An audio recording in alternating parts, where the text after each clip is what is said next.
नमस्कार, मैं ज्योतिष आचार्य प्रमिल चतुर्वेदी। मित्रों, जब ट्रांजिट की बात होती है, ग्रहों के गोचर में किस राशि से कौन सा ग्रह विचरण कर रहा है, उसका इम्पैक्ट एस्ट्रोलॉजिकल बैकग्राउंड में बड़ी ही महत्वपूर्ण भूमिका अर्थात महत्वपूर्ण स्थान रखती है। राहु और केतु की बात होती है तो बड़े ही छद्म प्रवृत्ति के मायावी ग्रह की बात होती है, और कलयुग में राहु का इम्पैक्ट अर्थात उसका परिणाम बड़ा ही जानदार होता है। राहु मतिभ्रम का शिकार बनाती है, इंस्टिंक्ट अर्थात अकस्मात तरीके से हम सबों को ट्रीट करने के लिए मजबूर करती है। कोई अर्श पे है तो फर्श पे लाती है, जो व्यक्ति विशेष फर्श पे है तो उसे अर्श तक पहुंचाती है। अर्थात अकस्मात तरीके से ट्रीट करने वाला छद्म प्रवृत्ति का मायावी ग्रह, एक पापी ग्रह राहु और केतु का इम्पैक्ट गोचर की बात करें या लग्न पत्रिका की बात करें, इसका प्रभाव बड़ा ही शानदार और अजीबोगरीब होता है।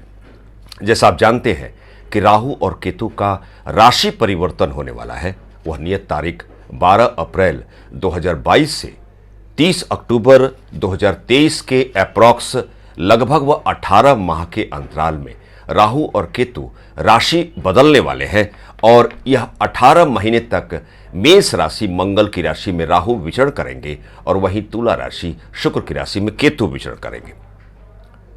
दुनिया पर इसका कैसा प्रभाव पड़ना है, हमारे देश भारतवर्ष पर इसका कैसा प्रभाव पड़ना है, और आपकी कौन सी राशि है अर्थात 12 राशियों पर भी इसका कैसा प्रभाव पड़ना है। मित्रों, इसी संदर्भ में मैं आपके समक्ष मुखातिब हुआ हूं। दुनिया के संदर्भ की यदि बात की जाए तो जैसा आप जानते हैं कि मंगल की राशि मेष राशि में राहु 12 अप्रैल को प्रवेश करेंगे, और मंगल राहु के रिलेशन शत्रुता वाले हैं। मंगल की अर्थात शत्रु क्षेत्रीय अवस्था में जब राहु मंगल की मेष राशि में प्रवेश करेंगे, वहीं कुछ दिनों के पश्चात अर्थात 28 और 29 अप्रैल 2022 को शनि भी कुंभ राशि में प्रवेश कर जाएंगे, और राहु पर अर्थात 28 और 29 अप्रैल के पश्चात शनि की भी तीसरी दृष्टि, नीच दृष्टि अर्थात मेष राशिगत राहु पर पड़ेगी। मंगल और शनि की बात होती है तो टेक्निकल फील्ड, तकनीकी विश्लेषणात्मक परिक्षेत्र की बात होती है।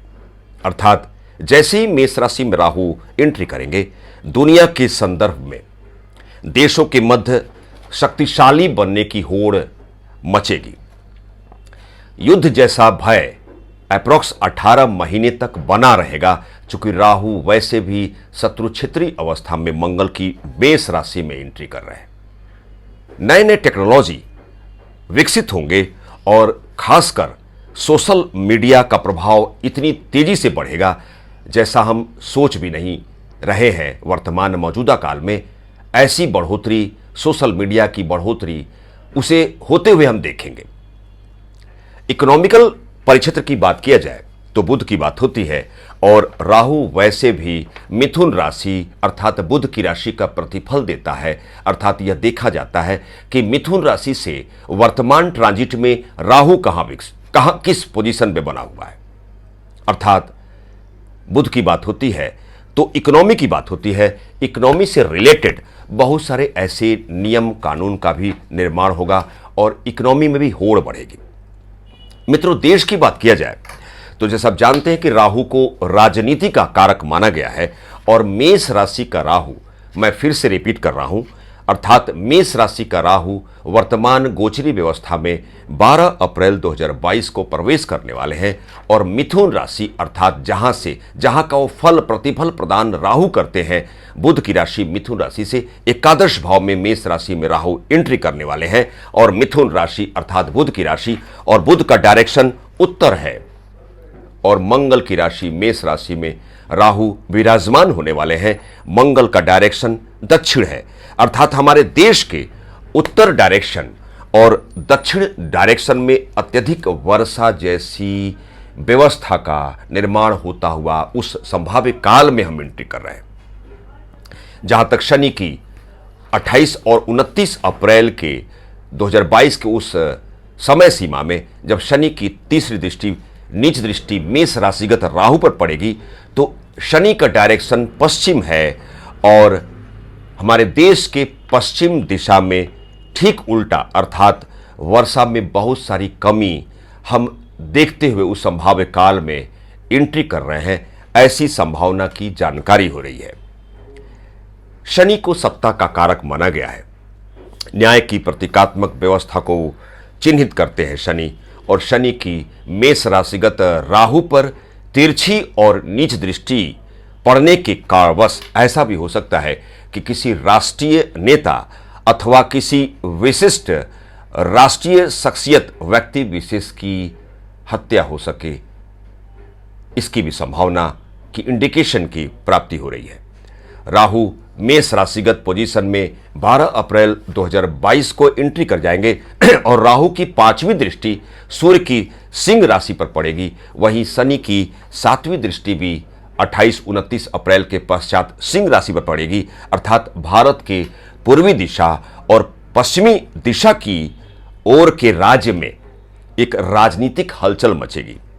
किसी राज्य के मुखिया को ऐसा भी हो सकता है कि उसके पद से हटाया जा सकेगा, इसकी संभावना है, अथवा राष्ट्रपति शासन जैसी नौबत भी आ सकती है। हमारे देश के पूर्वी डायरेक्शन और पश्चिमी डायरेक्शन से संबंधित राज्य विशेष की मैं बात कर रहा हूं। राहु की मेष राशि से 9वीं दृष्टि धनु राशि अर्थात बृहस्पति की धनु राशि पर पड़ेगी, अर्थात हमारे देश के पूर्वोत्तर दिशा अर्थात पूरब और उत्तर के कोण वाली दिशा में फसल का नुकसान हो सकेगा, इसकी संभावना की इंडिकेशन की प्राप्ति हो रही है। मित्रों, आप किस राशि से संबंधित हैं और आपकी राशि पर या ट्रांजिट कर राहु और केतु का कैसा प्रभाव पड़ना है। मित्रों, यदि आपकी मेष राशि है तो भाई मित्रों से हानि, आपके डिसीजन मेकिंग पावर में कमी, स्थान परिवर्तन के उस योग काल में आ रहे हैं, प्रेम संबंध के संदर्भ में ब्रेकअप हो सकता है और शिक्षा का परिक्षेत्र बाधित हो सकता है। यदि आप वृषभ राशि के हैं तो परिवार से दूर रहेंगे, पैसे का काफी अपव्यय होगा, सुख में कमी को एहसास करेंगे और मात्र स्वास्थ्य बाधा का योग भी बन सकता है। यदि आपकी राशि मिथुन है तो आपके आय में वृद्धि होने वाली है, आपके पराक्रम में बढ़ोतरी होगी, शत्रु और मुकदमे में विजयी होंगे। आपकी कर्क राशि है तो कर्मदोष की अवधारणा व्यवहारिक स्तर पर चरितार्थ होती हुई दिखाई देगी, पितृ स्वास्थ्य बाधा और आपके जीविका जॉब में अड़चने आएंगी, कुटुंब परिवार में अशांति का योग बनता हुआ प्रतीत होगा। यदि आपकी सिंह राशि है तो स्थान परिवर्तन और भाग्य पक्ष बाधित होगा, आपका व्यक्तित्व बाधा का योग भी बन सकता है, आप सुदूर बहुत काफी दूर यात्रा भी कर सकेंगे। यदि आपकी कन्या राशि है तो कुछ नए कार्य प्रारंभ करेंगे, अकस्मात लाभ की प्राप्ति होगी और ससुराल पक्ष से कुछ समस्या आ सकती है, इसकी संभावना है। यदि आपकी तुला राशि है तो जीवन साथी को लेकर समस्या आ सकती है, जीविका के क्षेत्र में बाधा आ सकती है, पार्टनरशिप से आप दूर हो सकते हैं, व्यावसायिक पार्टनर की बात कर रहा हूं, और राजनीतिक और मादक पदार्थ व्यवसाय में काफी बढ़ोतरी हो सकती है। यदि आपकी वृश्चिक राशि है तो राजनीति में सफलता को प्राप्त कर सकते हैं, शत्रुहंता योग काल में आप एंट्री कर रहे हैं, मुकदमे में विजयी होंगे। यदि आपकी धनु राशि है तो मानसिक बेचैनी बढ़ेगी, प्रेम संबंध में कटुता का भाव उत्पन्न होगा, शिक्षा बाधा, संतान को लेकर व्यग्रता का भाव उत्पन्न होगा, उदर विकार का भी योग बन सकता है। यदि आपकी मकर राशि है तो वाहन और घर सुख में बाधित होंगे, माता को कष्ट की प्राप्ति हो सकती है और मानसिक बेचैनी बनी रहेगी। यदि आपकी कुंभ राशि है तो पराक्रम में बढ़ोतरी होगी, कुशल राजनेता बन सकते हैं, हरफमौला प्रवृत्ति का इस्तेमाल करते हुए स्वयं को विकसित वाले पथ पर अग्रसरित करेंगे। यदि आपकी मीन राशि है तो कुटुंब बाधा और किसी पारिवारिक बैकग्राउंड के संदर्भ में बुजुर्ग की मृत्यु हो सकती है, धन हानि, मानसिक संताप और अर्थ का अपव्यय हो सकता है। मित्रों, ट्रांजिट का राहु और केतु, इससे बचने के लिए हम कौन सा उपाय करें? मित्रों, राहु शांति कराएं, 18,000 वैदिक मंत्र के माध्यम से राहु का जाप कराएं और दशांश हवन कराएं। हवन वाला सूखा नारियल होता है, आप विषम संख्या में 1 3 5 7 की संख्या में नारियल लें और अपने सर से क्लॉकवाइज 3 बार उतारते हुए किसी नदी में प्रवाहित करें। यह कार्य आप अमावस्या की तिथि को करें तो बेहतर होगा। सफ़ेद चंदन का तिलक लगावें। नाभि के और हृदय स्थल पर और ललाट पर, अपने ललाट के उस 3 हिस्से में आप सफ़ेद चंदन का तिलक लगा सकते हैं। प्रत्येक 3 माह में एक आवृत्ति रुद्राभिषेक करावें और 12 ज्योतिर्लिंग में 3 या 5 ज्योतिर्लिंग का दर्शन करें। मित्रों, राहु और केतु का ट्रांजिट में इसका प्रभाव प्रत्येक प्राणी पर पड़ना लाजमी है, क्योंकि कलयुग में राहु और केतु को एक मुख्य जिम्मेदार पापी प्लैनेट माना गया है। राहु को राजनीति का कारक भी माना गया है।